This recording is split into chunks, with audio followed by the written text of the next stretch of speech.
thanks for joining us at bmxultra.com. It's really exciting to have you actually take the time and speak to us. So I really wanted to talk to you about the Dirtvana thing, but a lot more on top of that. But first, it seems that Mongoose has really opened up a lot of opportunities for you. How's it been? It's been almost, what, 18 months, 2 years you've been on Mongoose now? Yeah, this is my second year on Mongoose, and I've loved every minute of it. I've met so many new people, and just the environment that they have is more of a fun environment and just trying to get us to have fun with bikes. And I really like that about Mongoose. Did you know a lot about Mongoose before you joined the team? I didn't know too much about it, actually, because I know it's like an older brand and they kind of came back. So I never to Mongoose or really seen mongooses at the track anywhere, but since last year and even the year before, I see them all over the place now, which is awesome. We're starting to see them a lot here in Australia too, which is good. I think my first bike 40 years ago was a Mongoose. So yeah, it does go back a long way. So it must be also exciting that you've actually taken Mongoose to UCI World Cups, even podiums, and it's probably the first Mongoose I've seen at the Olympics. So it's pretty unique to be able to take a brand all the way to the Olympics. For sure, and everybody always has like super fancy frames, and whether it's carbon and just $1,000 frames, and I like how I can just go out and ride a Mongoose and do as well as anybody else. It's funny, when I first saw it, the Mongoose appear on the market, I thought, well, it's a nice entry-level bike, but I think you've proven everyone wrong by taking that. It's not really a budget bike, but in comparison, like you were saying, to a carbon frame, it's pretty much can handle any track. You know, you've ridden everything from pump track to the biggest tracks in the world, so you've proven that. Let's talk a little bit about Dirtvana. It looked like a fun little project. What was it like for you to be involved? It was really fun. So I flew out to Salt Lake City, Utah, where we did all of the filming, and we did all the filming in one day. We woke up at like 6 a.m. and we got to bed at 11 at night. So it was a super long day, but I was super stoked to be a part of it. And I had my park bike there with me to ride the trails, and I just been riding my race bike in the World Cups in Italy, and then I went to the pump track qualifier right after that. So I switched over to that bike, and it was a little scary at first because I was going to leave for the World Cups in Colombia a few days after that. So they were like, "Oh, you don't have to do anything crazy." And then I get there, and they had 2 lines open, and one was a bigger line and one was the main line. But the main line was, it looked really intimidating because there was like one setup jump and that was it. So it didn't really progressively get bigger. It was just, you go all in. So I was a little nervous at first, but it turned out they were super fun, and then we just rode for hours, and it was a great environment to be around. That was my first time meeting Mikkel and Kevin on the Mongoose freestyle side of the team, and they brought all the positive energy, and it was great to ride with them and meet new people. Like I met Fuzzy and all of the directors, and which was a huge production, just so many people there, nothing like I've seen before. Did Fuzzy build those jumps? I don't think he did. I might be wrong, but I thought he just lived near there. He might have had like in it, but I know he I don't think he like built them all on his own. Yeah. I just wondered if that had something to do with the cameo, that he might have built them, and it was good to see him in there. Yeah, I think that's just the area that he's from and kind of grew up in. So, you know, Fuzzy has a race background, and he actually came here to Australia to race quite a while ago. It was like a feature event. There was a Mongoose factory team that came here. Gee, that must be 25 or so years ago. So we've seen him on race bikes and seen him progress through to the dirt jumping to become a legend that he is now. So what does Dirtvana actually mean to you? When you were presented with the idea, what was it that made you want to jump on board? I really like the idea of just trying to like show Mongoose bikes to everybody else, and then show that you can have fun while riding. So I do a few disciplines outside of racing, and trail riding is one of them. And I like to showcase the other disciplines that I do, even because I don't get to do them as much as I like to, because I spend all my time racing pretty much. And yeah, just to go out there and ride and meet the whole crew. And then I thought it was a really nice project to show everybody else that it's just fun to ride. And a lot of the times it gets really serious, and especially in the racing scene, and people will forget that. But to go out there and just have fun was great. Do you dirt jump for fun, or do you have to do it as a part of sort of a bit of cross training, I guess, for your racing? I just do it for fun. Do you think there'll be more edits for you? Do you expect to do some more showcasing for your Mongoose bike? Yeah, I think so.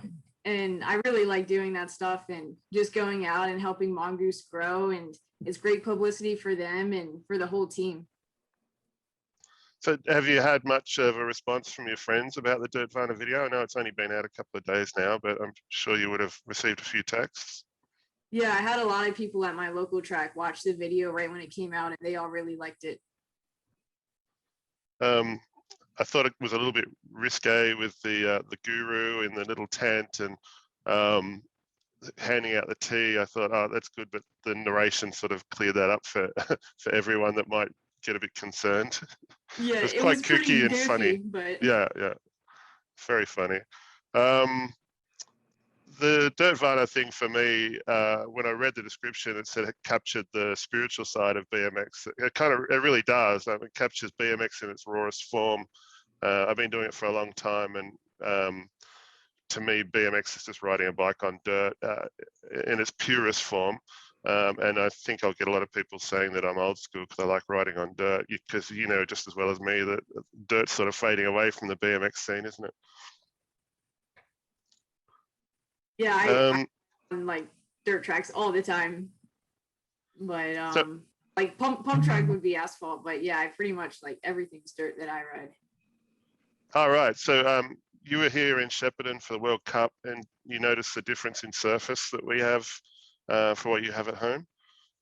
A little bit. It wasn't too much different because it was more like soil tacked and smooth, which is the tracks are near here, but it's definitely different when I go to Europe to race where it's all the limestone surfacing. Maybe we could talk a little bit about your Olympic experience. It must be pretty exciting to have been nominated by America to compete for your country. What goes through your mind when you receive the letter or the phone call that says you're going to race for us on the biggest stage in the world? So making the Olympic team is something that I was trying to do this year, and COVID was the best thing for that, honestly, just to give me another year to prepare. And this is my first year as an elite, because last year I was still junior, but I could still race the World Cups, but I just didn't have a bunch of experience yet still, and I was just still working up to it. So it was a goal that I've had, but it was a little bit far away, even though it was attainable. But then this year I really took all my training during quarantine and then tried to put in all the work, and it ended up paying off. And I went to the World Cups, and I made my first World Cup main in Italy, and then I made both of my World Cup mains in Colombia and got my first ever World Cup podium there in Colombia too. So right when I got my podium there, I knew that I made the Olympic team. So it was an awesome feeling, and it's something that I wanted to do, and to do it so young and as my first year as a professional racing BMX is just mind blowing to me. And everybody was super excited for me, my family, my friends, and it was an awesome experience. Just getting to be there and represent my country was an honor. So how different is it to being at the Olympics to racing a normal World Cup from an athlete perspective? It was a lot different. I tried to not think of it as any different, but it was just a lot of hype that goes into it and a lot of added pressure, because even though there were no spectators in the stands, it's still everybody was watching. Even though I couldn't see anybody, it felt like everybody was watching. And yeah, it was unlike anything I've ever been to before, just all of the hype that goes around it. And it was the biggest race I've ever been to. Was there a lot of camaraderie amongst all of the riders that were competing, or do you think everyone was pretty serious about going for gold? I think there was a lot of camaraderie because we definitely respect each other and all of the work that we put in, and yeah, just everything that goes into it. So all the girls, and but yeah, like everybody wants to win, but I'm definitely like supportive of everybody, and I was stoked to see everybody get on the podium and make the final. So you narrowly missed out on the semis. I noticed it was quite a battle. I think it was between you and Elke van Hoof. What was going through your mind?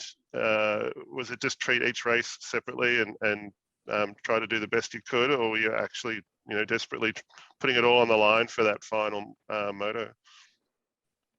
Yeah, like I put a lot of work in going up to Tokyo, and just unfortunately when I went to race, I really like try my best and I put it all out there, but it just like didn't quite come together, and just the scene was a little bit different than what I was used to, and I didn't get the results I wanted to, but I know I can ride like a little bit better than I did, so I was a little bit disappointed in that. But it's hard to be disappointed when I made it to the Olympics and made everybody already proud. So yeah, I can't be mad about it.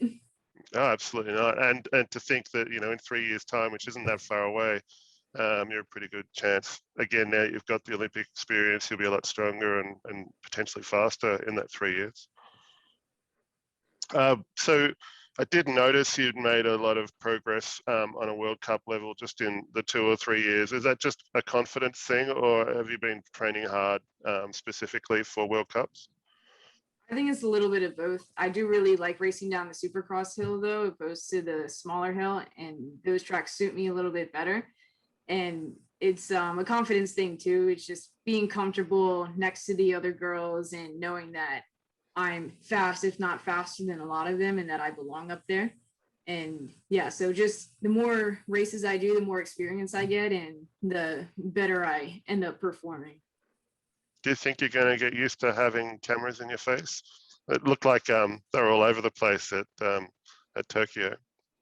Yeah, I don't know if I'll ever get used to that. That was definitely a little weird, but yeah, I don't know. Have you spoken to a lot of media back home? Yeah, I have not too much since I came home, but before I left, I did a bunch of media, and then while I was there too, I had some media. Let's talk a little bit about the Pump Track World Championships. So you won that 2019, and you're still wearing the stripes now. Obviously, there wasn't an event in 2020, and you've qualified for this year. Are they running that? That's supposed to be pretty soon, isn't it? Yes, so they're going to do World Championships in mid-October in Portugal. Mid-October. Oh, so that's after the final rounds of the World Cup this season? It's going to be the weekend before the final one. Oh, right. Oh, well, so you're going to have a pretty stacked couple of weeks. Yeah, I don't know if I'll be going to the World Cups. It depends if the US sends a team or not. So if they do, I'll go. But if not, I'll just come back home. Do you have quarantine issues when you come home? Do you have to isolate for 14 days like we do in Australia? No, luckily not. Yeah, the Australian quarantine does not look very fun at all. But yeah, it's not, just come back here and just carry on like we did when we left. So what do you do between now and the World Championships? They're only, about 3 weeks away now. How do you prepare for those? So I leave next weekend for the World. So it's coming quick because I just got home this Monday night.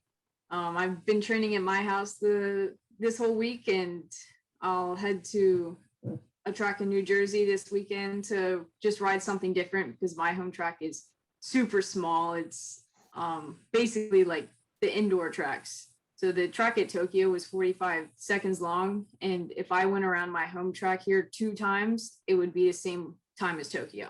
So that's how small. Oh, right. So yeah, I'll go to a different track this weekend just to mix it up a little bit, and then same thing next week, just a solid week of training, and then I'll leave for the Netherlands and spend the week there and then race. Have you been to Papendal before? No, I haven't, but it looks really fun. I'm excited for it. It looks like it would suit your skills. Yeah, in the first jump there is the replica of the Tokyo, or pretty similar to it. And before I went to Tokyo, I spent 3 weeks in Chula Vista, California, where they had a replica first rated the Tokyo track too. So it's like I've kind of been riding the same Supercross first jump, which is nice. It's not something you get bored with. No. Sorry, talking about tracks, what was your take on the Tokyo track? It looked a lot different to most Supercross tracks. The last half was almost as big as the first half, where normally you'd have rhythm sections, but it looked like it was hard. If you were to make a small mistake, if you were to bonk, you wouldn't be able to carry much speed.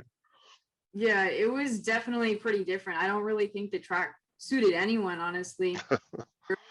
It did feel like pretty big to us. There were some girls that jumped the first two triples out of the first corner on the second straight, but it wasn't really faster, I don't think.